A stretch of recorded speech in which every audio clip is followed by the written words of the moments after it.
For the first time since 2020, the Washington Commanders will be playing in the NFL playoffs, but this time they actually do it with a non-8-8 record here as they get to 11 wins on the season with still one game left to go, beating the Atlanta Falcons in overtime on Sunday Night Football in Week 17 by a final score of 30-24. Welcome into the Commanders Report postgame show. I'm your host, Jack Sperry. Today we're going to be breaking down this game, everything you guys need to know about it. I got my game balls, I got my takeaways, we got player stats, we got all that great stuff coming up here in just 1 second. But before we get into that, make sure you guys click that subscribe button. We passed over 26,000 subscribers here on the Commanders Report. When I started this channel about 2 years ago, we had nada subscribers. Now we're already up to 26,000. We're one of the fastest growing channels on Commanders YouTube. Actually, I think we are the fastest growing Commanders channel on YouTube today, and that's all because of your guys' support. So if you want daily, informative, and free Commanders content, this is the place you get it. Click that subscribe button right now. So a little bit of an injury report here. Tyler Biadasz left the game early here in the first half with an ankle injury, did not return. I do not believe. I think it was Michael Dieter that finished the game. So hopefully Tyler is good to go for the postseason. Michael Dieter has not played well in his career with the Commanders to this point this season. He has been very, very bad. Biadasz will be needed in the postseason to get victories. Then Cornelius Lucas, starting right tackle today with Andrew Wiley inactive.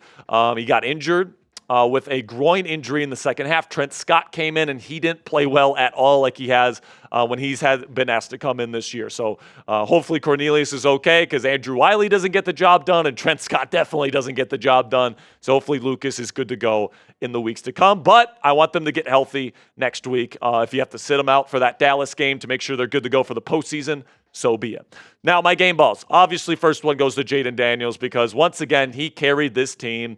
It's remarkable to watch. It is. All right, was it a perfect game from Jayden Daniels? No, he threw an interception. He had a couple of poor placement on some footballs throughout the course of this game. Under pressure, he crumbled a little bit sometimes. But this is a team with, I would say, a below-average offensive line right now, a below-average run game the way that they've run the football the last 3 weeks. And then he's got Terry McLaurin, but other than that, he's got a below-average supporting cast of weapons, and he's still completing almost 70% of his passes week in and week out. He still put up over 227 yards passing. That's not even counting the almost 100 yards rushing he put up today, and then 3 total touchdowns. I mean, including the game winner after taking a big shot in overtime. So Jayden is a warrior. Take the title away from Devontae Smith. I don't want him being called Slim Reaper anymore. This guy right here is the Slim Reaper in the National Football League. He kills teams with these game-winning drives. Second game ball goes to Zach Ertz. He caught 2 touchdown passes today. Both of them were contested, and that second one was a tough grab, man. He had to readjust it. Didn't have a great grip on it to start. I actually thought he dropped it when I watched it live, but finished the day with 72 yards on 6 receptions, averaged over a first down per catch. So good day on Zach Ertz. And despite that, guys, he still dropped a touchdown. It could have been a 3-touchdown day for Zach Ertz. But despite that, man, good day for Zach. He deserves a game ball for the big tight end there. Then we got Olamide Zaccheaus. He dropped a crucial one in the fourth quarter, but man, he has been playing some damn good football these last couple of weeks, stepping up in the wake of the injury to Noah Brown. Zaccheaus is this team's bona fide number 2 receiver. He had the most receptions out of anybody on the team today with 8. It should have been 9, but he ended with 85 yards and a touchdown, over a first down per reception again. And he made a lot of guys miss in open space. Zaccheaus really did a good job. I played with good vision, played with good contact balance and toughness as well, picking up those first downs. He was a big-time impact in this game, and I'm so excited to see what he can do as this team's number 2 receiver moving forward. Final game ball here, I go to Jonathan Allen. Now, John didn't have like a great game, all right, but to come back from that pectoral injury, and the fact that, he's finally on a good team. He's been waiting patiently for this team to finally kick it in gear, and they've finally done it with Dan Quinn and Jayden Daniels. And I love and I appreciate the fight from Jonathan Allen because originally it was declared a season-ending pectoral injury after getting surgery after week 6, and somehow he got his way back to the field before the playoffs even began. So that's a big kudos to him. He wants wants to be here. He wants to play for this team, and the fact that they got him that dub to secure a playoff berth tonight was huge for Jonathan Allen and this football team. So I want to know here for today's pinned comment, what's your one-word reaction to today's game? My one word is playoffs. Let me know down there in the comments section for today's pinned comment. YouTube's going to throw you an ad break here in just a couple of seconds. When that happens, take advantage of that time by giving me your one-word reaction to tonight's game. With that, let's have a word from our sponsor here at Prize Picks. And Prize Picks is the best place to get real money sports action all on your phone this football season. With over 10 million members and billions of dollars in awarded winnings, Prize Picks has made daily fantasy sports accessible to all. You just pick more than or less than on at least 2 player stat projections for a shot to win up to 1,000 times your cash. Run your game all season long on Prize Picks, America's #1 daily fantasy sports app. Prize Picks puts their members first, so all withdrawals are fast, safe, and secure. And when my picks hit, I can get my money in as quick as 15 minutes. Sign up today and get $50 instantly when you play just $5. You don't even need to win to receive the $50 bonus. It's guaranteed. Join now because this holiday season, Prize Picks is giving away 2 free picks in December, and they're giving away $30+ million in rewards during Picksmas. So you guys can see here, I didn't cash in today. I took the more on the longest rush from Brian Robinson Jr. at 14.5 yards. I think the longest he had was like 12 or something like that. Then I took the more on receiving yards for Bijan Robinson. That was good. And Jayden Daniels took the more, was good. So if I did a flex play, I would have made some money today, but unfortunately I didn't, so I didn't go away with anything. So download the Prize Picks app today and use code CLNS to get $50 instantly after you play your first $5 lineup. That's $50 instantly after you play your first $5 lineup, and use code CLNS as the promo code when you download the Prize Picks app today. Prize Picks, run your game. So my first takeaway here is Jayden Daniels does it again. And, in the final 2 home games of this season here at Northwest Stadium, Jayden Daniels put on a show, man. He left these fans go home happy, man. And, it was the game-winning drive against the Eagles, that awesome game-winning drive with the game on the line. Then today, you go ahead and get the game-winning touchdown in overtime.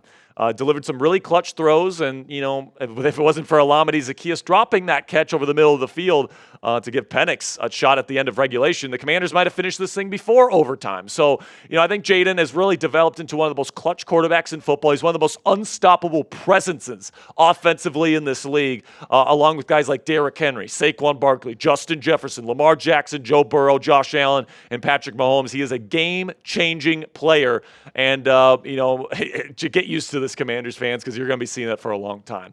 Second takeaway is the offensive line is still an issue, especially with the injuries now to Tyler Biadasz and Cornelius Lucas. Michael Dieter and Trent Scott or Andrew Wiley's not going to get the job done, man. You got to get these guys healthy, and I think that moving into Week 18, you got to do whatever you can to get Biadasz and Lucas healthy to get the best configuration of this offensive line for the postseason.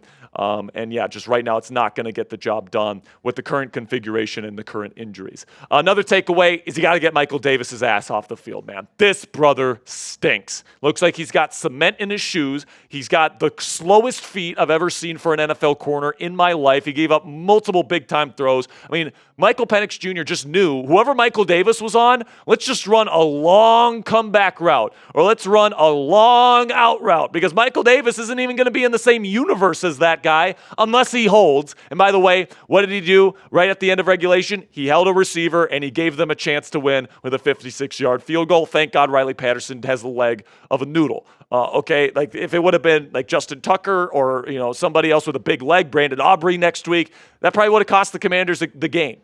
All right, Michael Davis should not be on the field. He should not be on an NFL roster. And as much as I hate to say it, start Benjamin St-Juste next week. All right, I know he sucks too. He's Benjamin St. Toast, but Michael Davis shouldn't even be on the NFL field on any roster. He's that bad. Another takeaway. Off to the postseason, baby. Going from kind of negative here to more positive. This is the first time the Commanders have won 11 games in a very, very long time. They punched their ticket to the postseason for the first time since 2020. And honestly, guys, back then, it was like an 8-8 season. The NFC East was absolutely terrible. It was kind of just a fluke kind of playoff appearance for the Washington Commanders that year. This is a legit playoff appearance with 11 wins this year. They're going to be a road wild card opponent. Right now, they currently rank 6th in the NFC wild card race. If they can win next week, they lock up the number 6 seed. But honestly, guys, the difference between playing LA and Philly, it's not that much to me. I think the Commanders might have a decent shot at beating the Eagles. I know it's tough to go there on the road, all that different stuff, but this team has beaten them before. I know it was with Kenny Pickett. But division rivals, man, they're very, very familiar with each other. Honestly, I'm okay with either the Rams or the Eagles at this point. And then the final takeaway here is, should the Commanders rest some of their starters versus the Dallas Cowboys next week? I would certainly think about it. And because I'm okay playing against either the Eagles or the Rams in the postseason this year, it's going to be a road opponent anyway. They're both really good, hot football teams right now. I think I'd rather play LA, but is the difference between the 6 and the 7 seed so important where you're going to risk the health of Jayden Daniels, where you're going to risk the health of Terry McLaurin, where you're going to risk the health of Frankie Louvu, some of these guys that you cannot afford to lose in the postseason?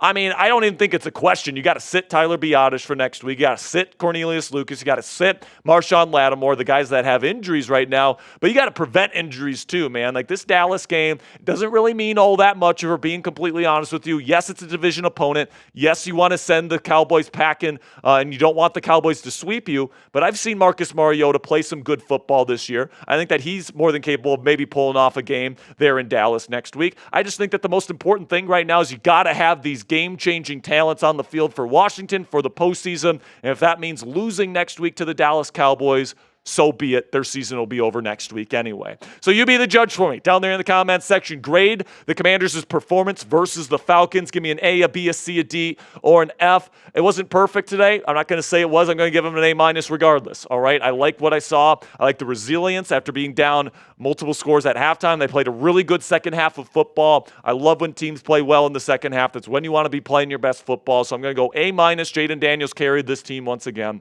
and I'm loving it. All right, that'll be it for today's show, guys. Really do appreciate all of your support.